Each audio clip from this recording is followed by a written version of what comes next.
The following is a presentation of the Belly Up Sports Media Network. 14:20 in the morning, 14 minutes and 20 seconds worth of sports talk to get you through your daily commute. Hot takes, recaps, best bets, and a little humor to get your day going in the right direction. Sit back, grab your coffee, and let's get into it. All right, 14:20 in the morning for this August the 17th, 2024. Today's show, as always, is brought to you by SeatGeek.com, the SeatGeek app. Use promo code 1420POD at SeatGeek.com today and save till $20 on your first purchase over there at SeatGeek. Remember, we are part of the Belly Up Media Network. Go to BellyUpSports.com for all their great articles and great podcasts. It's the Corner Boot Podcast. No credentials required. And my favorite guys over there at Craft Brewed Sports every Tuesday night. Check your local listings for times and space and everything else going on there at Craft Brewed Sports. Great podcast they have going on over there. Anyway, it's been a month and a half since I've been on the air for a podcast. Let it be 1420 Sports Bar or for 1420 in the morning. I took a role with the Lethbridge Bulls, as many of you may know or may not know, this summer. And if you're going to jump in, you might as well jump in with both feet. Is kind of my saying. One of those deals that if you're going to do it, you might as well do it. And I did it. Whether I did everything right or if I did everything wrong, I guess we'll never know. But thank you very much to back it up binge podcast. Thanks for listening to the show and watching this morning. If you're going to jump in with both feet. That's what I did this summer. Whether I did everything right or wrong or indifferent, it's up for debate. But it's a lot of fun with Lethbridge Bulls, WCBL over this summer. Had a successful season on and off the field, so I didn't get the title that we were hoping for in Lethbridge. And that series, actually, that league's going to a decisive championship game tonight between Moose Jaw and Okotoks, so that should be a fun one to watch later on tonight. But you're not here to listen to that one. And before we get into today's topic, yesterday, me and the wife, because that's what you do when you're 50 years old, I guess, is you go and play mini golf at the Evergreen here in Lethbridge. Went and played some putt, had a couple of beers going around the course, and Evergreen Golf Center has a driving range attached to it, mini golf course, a golf course, the whole 9 yards. And I noticed that there were some guys taking golf lessons. And I'm all about self-improvement. Don't get me wrong. If you can improve yourself on a daily basis, whatever it might be, on certain things, I get it. But on certain things, I don't understand it. There was a guy taking golf lessons, and I kind of shook my head a little bit. And Deanne, of course, knows how skeptical I can be about a lot of things. And I kind of had a good laugh about a guy taking golf lessons. I was like, what the hell's this guy doing? Like, how much better could he possibly get? And for what, to what end is this guy trying to get to? Is he going to end up fourth on his flight in the senior men's open at his local golf course? Is he going to be the club champion, fifth runner-up? Like, what the hell is he trying to do? I just don't understand. Like, how much better can you possibly get with your weekly golf lessons at the age of 50, 55, or whatever the guy might have been? I mean, I play rec hockey now and then. I don't go and take hockey lessons at the age of 50 to try to improve myself. I go out and I play, I have a few beers, have a good time, and I go home. Like, what's this guy trying to do? I don't understand this obsession with guys trying to get better at golf. How much better are you going to get, and to what end? I will never understand it. Like, guys who play mixed slow pitch, or guys who play slow pitch, they don't go take baseball lessons. Yeah, they might go to a batting cage, which is also weird when you're playing mixed slow pitch to try to get to be the master and everything else with your titanium bat. But I just found it really weird that this guy was taking golf lessons. He wasn't bad, but he wasn't going to get any better. It's just one of those things I thought was a little bit odd. This guy was doing that. He's the kind of guy that would remind me a little bit about a person who feels the need to tell you what their score is after a game when you don't even know he was where he was golfing or why he was golfing. He's probably the same kind of guy who decides to tell you about his fantasy football league team. Well, I can't wait till that starts coming up again in the next week or so. All that crap that starts happening again. I watch NFL as most of you know, but I'm not a guy who plays fantasy football or gives a shit. And trust me, people, if you feel a need to tell people who your starting quarterback is on your fantasy football team, you're sadly mistaken. Nobody cares. Nobody cares. Even the people in your league, they don't want to hear about your team either. They know who's on that list. They have access to all the apps and things and spreadsheets on and on it goes. Nobody outside of that space between your ears cares who's on your fantasy football team. That is coming up right away here on it, and nobody cares. Okay, just keep it to yourself. Play, I don't care. Have a good time. Whatever. Have a good time playing fantasy football. Do what you think you got to do. But trust me, nobody cares and nobody wants to hear one more word about your team, especially your spouse. She doesn't care. Okay, she doesn't. So just that's a word of advice from me to you here at 14:20 in the morning. Four beer or four coffees worth of sports talking a whole lot more on this Saturday morning. Anyways, the podcast is back. We'll get things going. I gotta things have changed a little bit in my life with things and people and jobs and stuff. So it's going to be a bit of a different format in the foreseeable future. But I got Aaron Riley from Bruley on the Sports. He's going to be joining me on Tuesday night, I believe it is. But we'll get to the rest of the schedule later on and how we're going to proceed with 1420 Sports Bar podcast. Anyways, earlier this week, John Tavares handed over his captaincy to the Maple Leafs, his captaincy over to Auston Matthews, a goal scoring phenom for the Maple Leafs. I guess there was a meeting when the season came to a screeching halt, as it does every year in Leafland, that John Tavares was going to hand over the captaincy to the heir apparent in Auston Matthews. And it was not a big surprise because it almost happened, I think, 3 or 4 years ago. And then Matthews got into some trouble with some people in Arizona, and he scared a security guard something. So they decided not to give him the captaincy back then. But it was only a matter of time before Auston Matthews became the captain of the Toronto Maple Leafs. And I filed this under the who gives a shit meter. The biggest thing, if that's the thing that you think is going to put you over the top, is to sew a letter onto someone's jersey other than the guy you've had it on for the last 5 years. You're sadly mistaken. The captaincy is the most overrated thing in professional sports. I don't care. I know people are going to at me about this, about Derek Jeter being the captain. I thought that was stupid. I think that Aaron Judge being the captain, I think that's stupid. There's a reason why only 2 baseball teams have a captain, and it's ridiculous that people put this much effort into having a captain. All it does is sell jerseys in the store, and that's all a captain does for a hockey team. Everybody knows who the leader of a hockey team is. Everybody knows who the leader of a baseball team. It's ridiculous to have all these captains and everything else going on. Football has their captains, but if it's so important, why is there 6 of them? I'll never understand why there needs to be 6 captains. I know they have a roster size of 84, 85 guys, whatever it might be, but everybody knows who the leader of that team is. And to have 6 guys, that's a bit of a mistake, because if you're going into the coin toss at the midfield at the 50-yard line with 6 people, and you can't decide by then what if it's heads or tails, you're going to need an odd number, because an even number of people, you got to vote, and it's going to be 3-3. Then you got a heck of a mess. So the captain is the biggest waste of time and the biggest waste of effort that these people and these teams and the effort that gets talked about. It doesn't make any sense to me as to why people put so much stock into the captain of a hockey team is. I'll give you a little hint here, folks. 99% of the time, the best player on the team is the captain. Surprise, surprise. It's one of those things. Very rarely throughout sports history, through hockey history, is it not the best player on the team. It doesn't happen very often. And then now, and the only time that the captain really has any weight to what he's doing out on the field or on the ice is when they got to talk to an official. That's the only time. The captain of a hockey team is the only person supposed to talk to the referees or the linesmen about things, and he relays stuff from the coach over to the referee, and that's the only time that a captain actually does anything. Other than in hockey, they're actually the only person who accepts the trophy that's not the owner of the team when the championship is done. That's the only thing a captain actually does. Everybody knows who the captain of a team is, and who the leader of the team is. They don't need an iron-on their jersey. It's the most ridiculous thing that people put stock into it. And even me talking about it's ridiculous. But I thought I would just weigh in on it a little bit, because if the Leafs think that their only deal is, and their only shortcoming is having a lesser captain, they're sadly mistaken once again. They've had some great captains in Leaf history. Go back to Wendell Clark, go back to Darryl Sittler, you go back to whoever. They won one playoff round in last how many years? That isn't the problem with the Leafs. Having a new captain isn't going to change things. And what's it say about John Tavares? They shouldn't have had him over the years. So he's the elephant in the room, saying he was the guy behind closed doors. He was the guy, supposed to be leading this team. So was that a mistake 5 years ago that all of a sudden he became the guy to look after things? No, it's ridiculous that they would do this and pull the rug from under him, and now they have a guy that was the captain all of a sudden not. It's ridiculous having that much of a press conference and everything else to say that this is our new leader. This is the missing link, that why we've only won one playoff round in the last 15, 16 years, whatever it's going to be.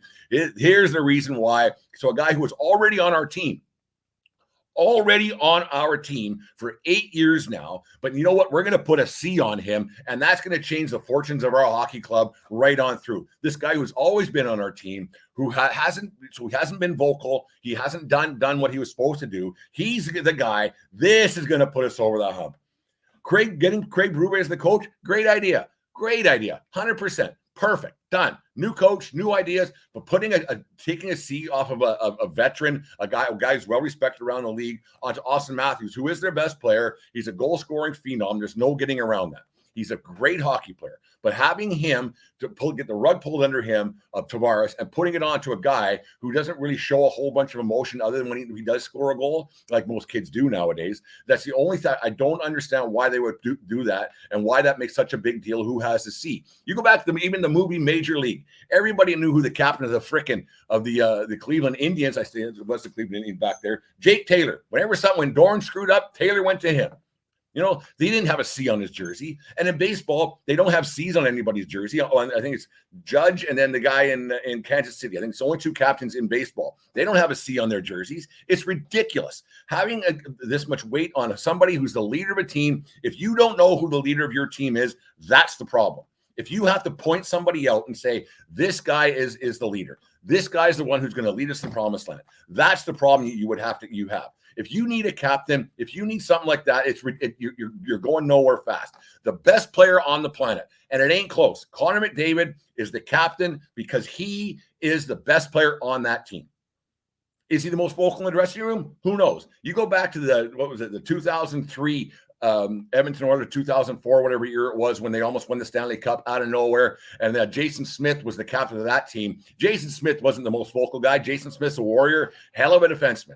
But Chris Pronger was the leader of that hockey team. The C means nothing. The C means so much. Why would the Vancouver Canucks put it on a goalie with Roberto Luongo, who couldn't go down the other end of the ice to talk to the freaking referee because the rules of where he can go? The captain is ridiculous. It doesn't make any sense why that much stock gets put into it. Just get rid of it altogether. Football has 6 per team. Why? Who's the leader? Well, one of these guys. Go talk to one of these guys. It doesn't work that way. Everybody knows that when they go into a locker room, who the boss is, who's in charge, what's going on. And I don't even think that's a thing as much anymore because of the way teams are constructed and the way it's free agency. You don't build a team. It takes a long time for teams to get assembled. Yeah, you might be the guy who at the press conference who talks first, or you might be the guy at the press conference who invites the shiny new toy and the free agent, and you might be that guy like Judge probably did with Soto last year when they got him, and like Jeter used to do, and you're just the face of the franchise. But being it's not anything a leadership role. You know who the leader of your team is, and just because you put there's quiet leaders, there's silent leaders, there's people who you don't even know who they are.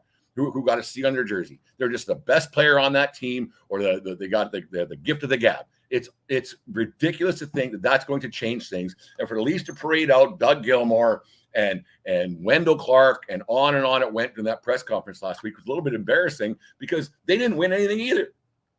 Nothing. So great captains in Leaf history. Add another one to the list. Of guys that are going to get their names in their rafters, get their jerseys hung up. They didn't do a damn thing. Didn't do anything. Do you think he's going to give a shit 10 years from now and have his jersey up on the wall in his basement down in the Toronto, wherever he's going to hang his hat up? Do you think he's going to give a shit that he was a captain of the Toronto Maple Leafs? Yeah, it's a nice honor now, but you're like, well, all right, yeah, I was the captain. Didn't win anything. It means nothing. To be the captain, yeah, it's a great honor, and they say all the obligatory things, but it doesn't do you any good unless you win. Winning's hard, and this is not putting you over the hump. It's not putting you back in charge of anything. It's not putting you. You still have to answer to everybody else. You have to talk to the media after every game. But it was Matthews anyways. Crosby does it because he's the lead. He's the leader of the team. If he didn't have that C on his jersey, he's the best player on that team. He'd still be doing it.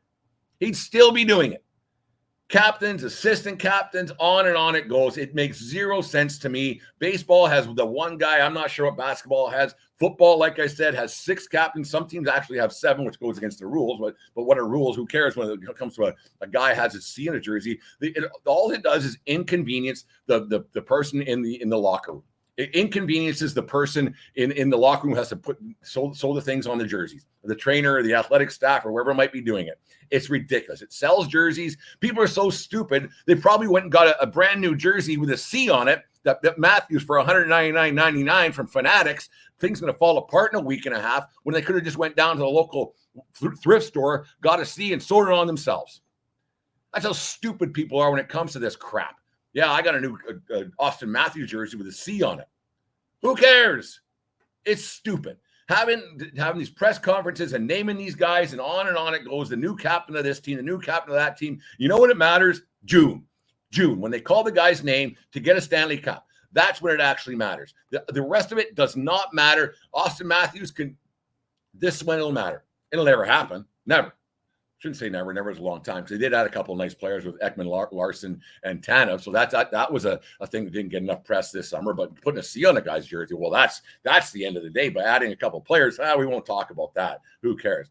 The only time it will matter who the captain of a team is, especially the Toronto Maple Leafs, if in June Gary Bettman happens to say, Auston Matthews, come and get the Stanley Cup. That's the only time it will ever matter who the captain of a freaking team is. It doesn't matter one bit. I can't believe I'm this revved up on a Saturday morning. But I guess I've had a lot to say, been off the air for a month and a half. But it's one of those things. You just wonder how this gets to this level. I know Toronto's the center of the universe in the hockey world, and New York's the center of the universe in the baseball world with the Yankees, and so anything that happens gets a bit of gets exasperated a lot more. So you hear about it a lot more, but you don't even know who most captains are on hockey teams anymore. They bounce around. This guy goes here and that guy goes here. I mean, the Calgary Flames, when they won the Stanley Cup back in '89, they actually had co-captains. So that's how much the captaincy mattered back then, when they had Jim Poplinski, Tim Hunter, and Lanny McDonald. And like everybody knew that Lanny was the captain that year, but he took some nights off because of his age and everything else. So needed to put a C on somebody. Got to have a C on somebody. Got to see the baby. It's just funny that the way that all turned out, the way that worked out, and the way that how much weight gets put on these captaincies and assistant captains, and at the end of the day, it doesn't matter. Like I said, until they decide who won the Stanley Cup and who's going to accept it, which is nice and hockey that they do that. It's not an owner going up to get the coveted trophy because it's the owner's babies. I fully understand that, but that's the only time that having a C on someone's jersey actually matters. It's the best player on the team that 99 times out of 100 will get that C on their jersey. If they're the leader on the ice, who knows? If they're or in the dressing room, who knows? If they're quiet, who knows? Just because a guy has it doesn't make him the leader of the team. It really, really doesn't. Like if it mattered so much, that Ovechkin wouldn't be the captain of the Washington Capitals, because I'm going to guarantee you. He's not really there for the betterment of the Capitals right now. He's there to get the goal scoring record and everything else. So if a captain actually mattered and the team actually mattered, he would offer this illusionary memento or token to somebody else for the betterment of the team. And so the captain, like I said, I'm not a big fan of these things. I think it's ridiculous, but that's my thoughts, and it's my podcast, and I'll let say what I want. Whether you guys agree with me or not, I do care. So make sure you guys get back to me. Guys, drop us a line at 1420sports@gmail.com, or drop us a line on all our social media accounts. And make sure you follow subscribe to our YouTube channel as well. Be greatly appreciated. We're getting this thing going again. I got another segment coming up here at 14:20 in the morning. Doing a show, like I said, with Aaron Riley on Tuesday. Got a hold of an old friend of the show, Captain Lou, the Captain Lou Extravaganza, 24-ounce sports. Going to talk with him later on in the week. Like I said, the show's taking a bit of a turn from what you guys are used to, but we appreciate all the support you guys have given us over the little hiatus we had here, and waiting to people keep asking me when we're back. But right now we're back, baby, and it's gonna be a lot of fun, a lot of changes coming up, a lot of exciting things coming up for the 1420 Sports Bar Podcast. For Beer with Sports, talking a whole lot more. Here's a little word from our friends over there at SeatGeek. SeatGeek presents Boomstick Lady. SeatGeek helps her find the perfect seat so she can sit where her boomsticks make the biggest boom. Oh, okay. SeatGeek handles the tickets so fans can fan. All right, thanks to SeatGeek. Use promo code 1420pod over there at SeatGeek and save yourself $20 on your first purchase. This segment is brought to you by Righteous Felon Jerky. Go to righteousfelon.com for all their great craft jerky and everything else they got over there, and support the Belly Up Sports Network. Actually, if it's Belly Up, use promo code Belly Up and get 15% off over there at Righteous Felon Jerky, the greatest jerky in the land. Getting done the baseball season, everything's kind of wrapping up. Little League World Series is on. That kind of signifies almost the end of summer. It's the way it kind of works out. Baseball wrapped up around here for Leopards, Bulls, and everything else, kind of getting down the nitty gritty, not just like with travel ball and things and on it goes. I guess it never really ends with that travel ball crap. But I had a laugh earlier this week when a guy by the name of Skip Westfall posted this thing. I'll put the link up on our Facebook and Twitter accounts just so make sure you guys can see this. But he had this thing about a kid who came up to bat with the sunglasses and the elbow pad and the shin pad and the oven mitts in the back and two in the back pocket and the two this and that and everything else. And I had to laugh because there's I shouldn't say one kid. There's a lot of kids who do that throughout baseball in Southern Alberta that I've umpired, and in Montana and where else I might have been in my travels throughout the years with baseball, and how it's gotten to this point where every kid's got everything in their back pocket and 50 pairs of these and 2 pairs of that.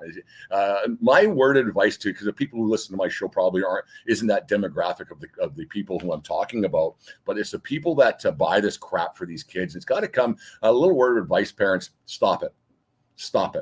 You're spoiling your kid. It looks ridiculous. It's not how the game's supposed to be played. And little Billy, little Johnny, little whatever their name is going to be okay if he doesn't have an oven mitt to slide into first base, back into first base head first when he's trying to get picked off for the 14th consecutive time. They don't need it. And it's stupid. It delays the game, and it's the old entitlement thing that a lot of kids think that they need to have. And the parents, it's not even the kids, because when I was a kid, I wanted stuff too. Like I wanted all kinds of things. It's just one of those things. My dad just said no, or my mom said no. It's very simple. So you've got to put this on the parents a lot more than the kid. But then the kid sees it from another kid, and the kid sees it from another kid. So it's just the way it all kind of works out. It looks really, really, really stupid. And this Skip Westfall, he made a parody video of this kid who came to bat with the shin guard, the knee guard, the elbow pad, 2 sets of batting gloves. He had the chain, he had the glasses, another pair of sunglasses in his back pocket, and it wasn't too far off from the truth. And there's a few kids, and there's one in particular. This one really kind of, it's like, oh, I kind of think I know who that kid might be. It was a parody, so it wasn't anything to do with the kid from around this area. But I was just like, holy Christ, the truth behind that is something else. And you watched it, and you're like, this kind of has to stop. And I got laughing about the sliding mitt, and I made this comparison a lot to a lot of parents around the Spitz Stadium this summer. And like, I see these kids sliding in with the oven mitt into first base or into second base or wherever it might be. And I got thinking, Jesus, guy by the name of Ricky Henderson didn't need one of those. Why does little Jimmy need one?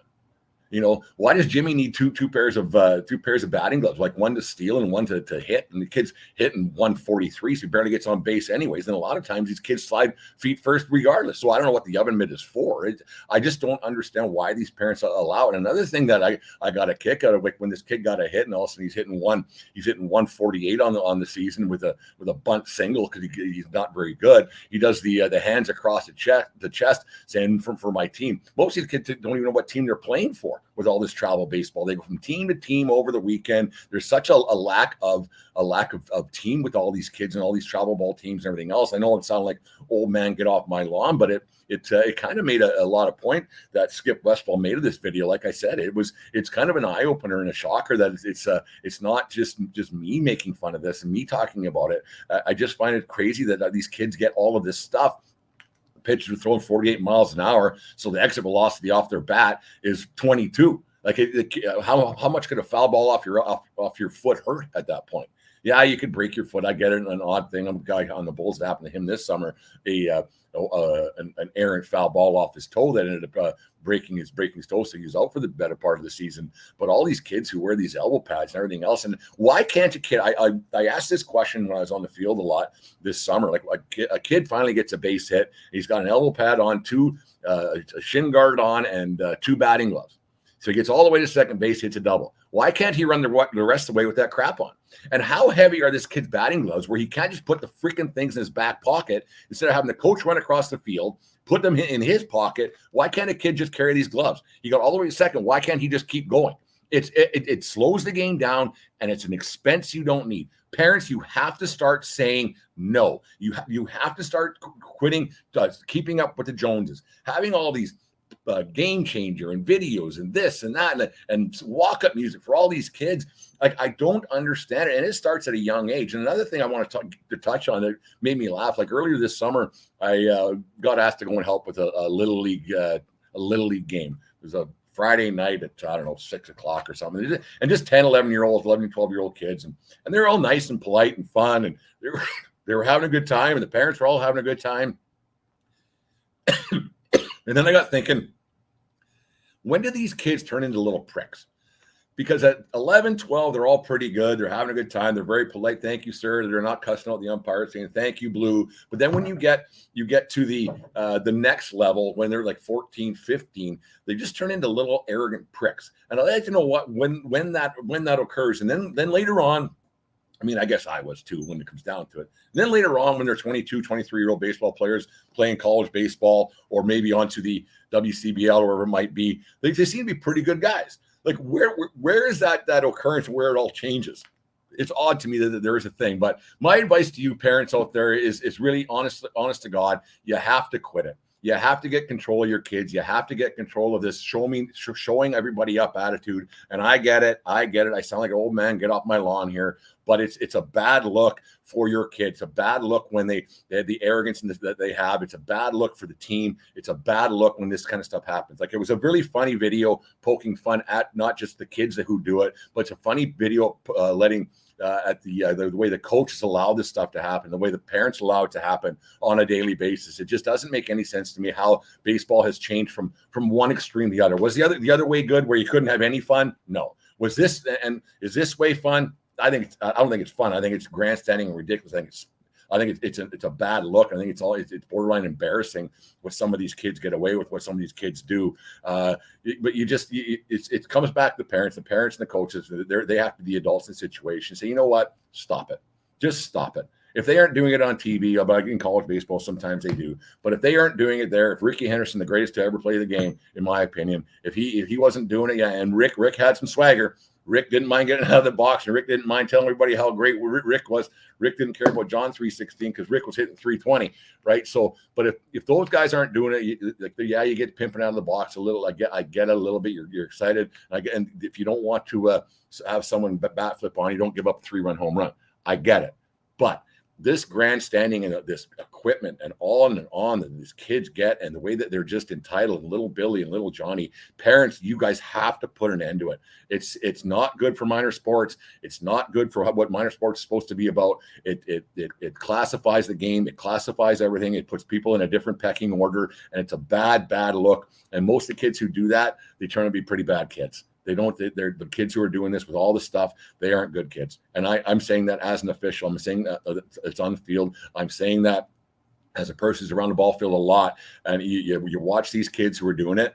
They're usually a problem, and they don't usually turn out to be very good. So parents, you guys got to put an end to it, put a stop to it, because it's a bad look for you. Anyways, there's my little rant for the day here on 1420 in the morning. Coming back at you, 1420sports@gmail.com. Follow us on Instagram, Twitter, Facebook, and everywhere else. And make sure you subscribe to our YouTube channel today. Get a little talk when you guys get back, what the plan is for the show. And we'll just finish this one off.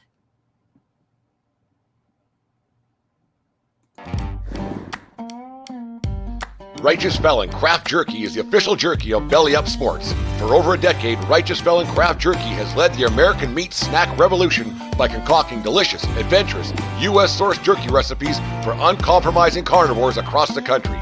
With 15 different flavors to choose from, Righteous Felon has all jerky lovers covered, and by using promo code BELLYUP, you will get 15% off your purchase at righteousfelon.com. Do your taste buds a favor today and rip into a bag of Righteous Felon jerky. Thanks to Righteous Felon Jerky for being a sponsor of Belly Up Sports and the 1420 Sports Bar podcast. 4 Beer Sports Talk and a whole lot more. So the plan is on Sundays from here on in, I'm going to be doing the Yankee Week review. Going to bring that one back. Yankees are in first place again. They have trouble hitting with runners scoring position, but Jim, fan of the van, we'll make sure we'll talk about that. Maybe we'll have you on the show next week, short notice. I know your Pittsburgh Steelers are playing late, so you're probably getting down to that. So Sundays will be the Yankee Week reviews.